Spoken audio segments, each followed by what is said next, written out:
island of Sodor has many beautiful places. There are fields of green, white sandy beaches, and cozy villages. All the engines love passing through the picturesque landscape. There is one place, however, that the engines avoid: the smelters.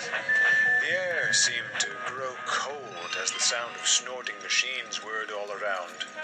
Worst of all, the line side was littered with rows of rusted cars, trucks, and engines. The smelters were run by two menacing diesels, Harry and Bert. They take great pleasure in their work. Never miss a chance to taunt the engines. Don't get too close to the car's torch, else they might just cut you up on sight. The engines knew Sir Topham Hatt would never scrap them, but all the same, Harry and Bert's teasing chilled them to the boiler. One cold night, the diesels were idling outside the smelter's shed. They had finished their work and were ready to go home. A low mist hung over the yard, and the echoes of the smelting machines danced in the air. Another good day's work behind us, eh? Rumbled Harry. Couldn't be better, oozed Bert. Their conversation was interrupted by a familiar horn. Derek emerged from the mist, a line of trucks groaning behind him. Hello, Greeted Harry. what can we do for you? Good evening, chaps, smiled Derek. Special delivery for you. I've been clearing out an old mine, you see. Plenty of rusted equipment, well past its prime. Sure to keep you busy. And that? Asked Bert. He motioned to the flatbed behind Derek. On it stood a small, rusty steam engine. Its cabin bunker had deteriorated so much they could see its corroding controls and firebox door. Well, smirked Harry. This is my kind of surprise. They found it tangled in the weeds. Must have been left behind when the mine closed. Poor thing, sighed Derek. No engine wants to be forgotten. Oh, don't you fret. We'll take very good care of it, won't we? I'll show you to the fuel pump. Bert, move that old rust bucket into the shed. Bert didn't like being bossed around, but he complied as Harry and Derek rolled away. He grumpily dragged the heavy flatbed into the glow of the smelter's shed. Stupid Harry, he growled. He could have just brought this rubbish here.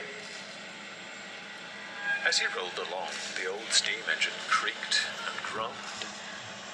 It almost sounded like laughter. Bert pulled it into place and then rolled alongside. Who's got the last laugh now? He sneered. Useless old kettle. Is that all I am to you? For the first time, he saw the front of the old engine. Its face was smudged and dirty, and its eyes weary. I'm far from useless, wheezed the engine. Pah, snorted Bert. Another steamer in denial. You're past it. Diesel's are the way forward. There's no need for you now. And what happens when you become outdated? Oh, never gonna happen. I used to be just like you, sighed the engine. I came to the little railway, thinking I was the best engine on the line. My cockiness only landed me in that mine. Never learned, did I? Got myself into an accident, you see, and I was so sure that they'd meant me. Look at me now. I thought I was invincible, but along came better, more modern engines. I got a taste of my own medicine. She stared coldly at Bert. You are modern, but for how long? What will happen to you when a more efficient engine is built? That will never happen, Bert spluttered. Deny it all you want, replied the engine, but I stand before you as proof of it. Time will go on, and you will be replaced. Bert was silent. The words sent chills through his frames. Perhaps you should show more kindness towards engines at their end. We've done our fair share of work. we just want to go in peace, without your mockery and sneering. Now go. Go. I'd like to revel in some of that peace I'm deserving of.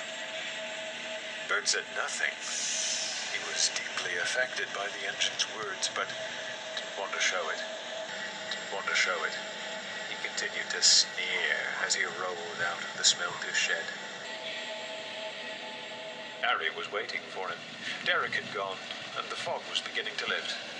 Where have you been? Harry growls. Who are you talking to in there? I was a stupid old steamer, barked Bert, trying to tell me we'll be out of date one day.